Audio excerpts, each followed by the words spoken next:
context, but we all have one emotion in common. We all loved Frank.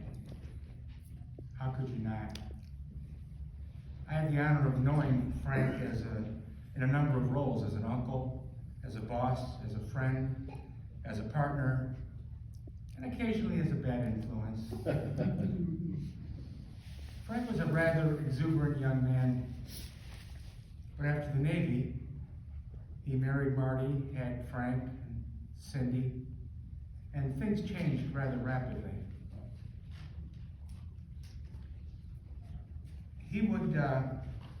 His first job was for Starfish Tuna.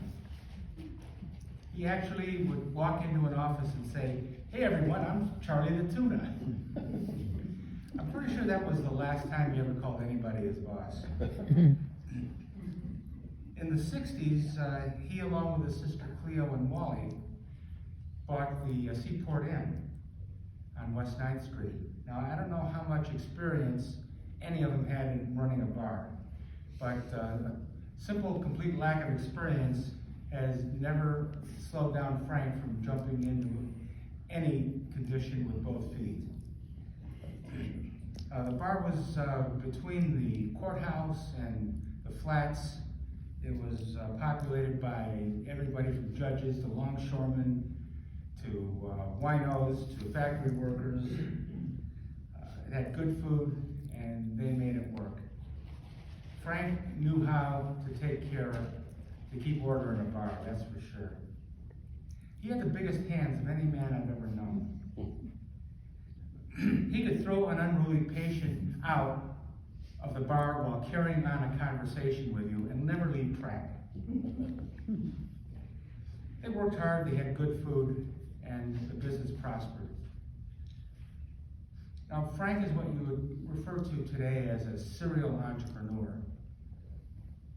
And in 1972, Frank and Marty heard that the staffing companies up the street was going for sale.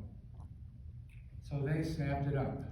Then they made the brilliant decision of inviting their ne'er-do-well, hippie 22-year-old nephew to join them. We made it go. We made all the mistakes in the book. We worked hard, and I had more fun than I ever had in my life.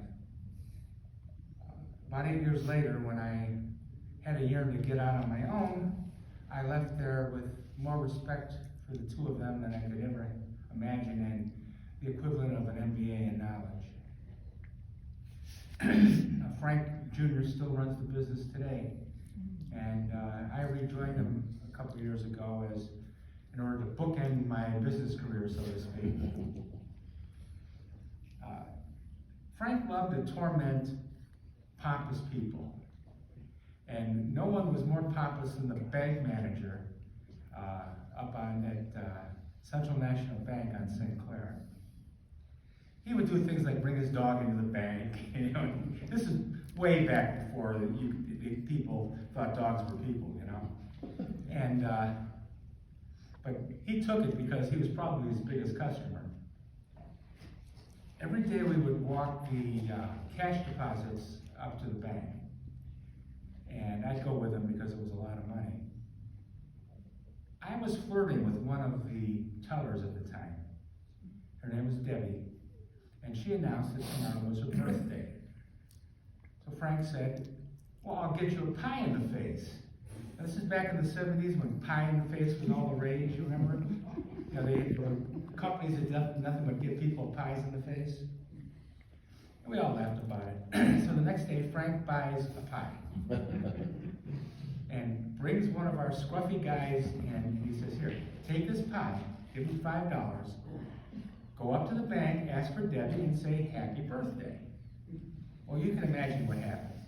This guy shows up with a pie, says, "Where's Debbie?" She sees him, screams, runs out of the bank.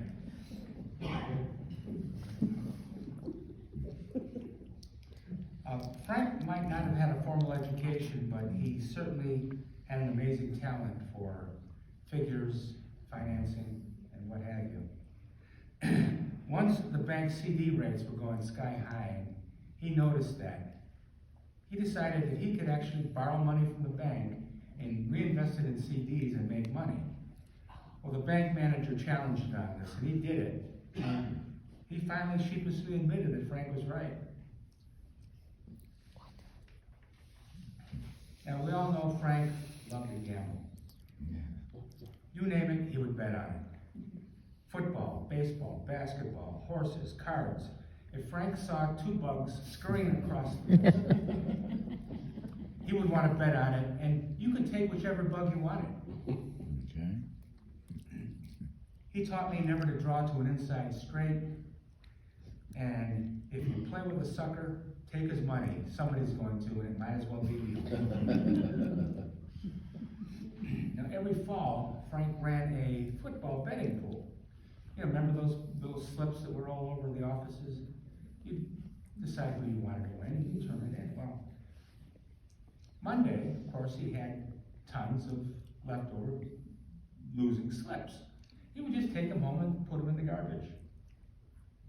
Unfortunately, one fall blustery day, a dog ripped open one of the garbage bags, and betting slips were skewed all over the neighborhood. Now, so Frank's out there in his bathrobe picking up these betting slips. To make things worse, his next door neighbor was an FBI agent. Sweet young guy. He opens up the drapes, sees what Frank's doing, just smiles, shuts his drapes, and goes in the house. Okay. I could go on and on with stories. A lot of them are not appropriate for this time. See me later.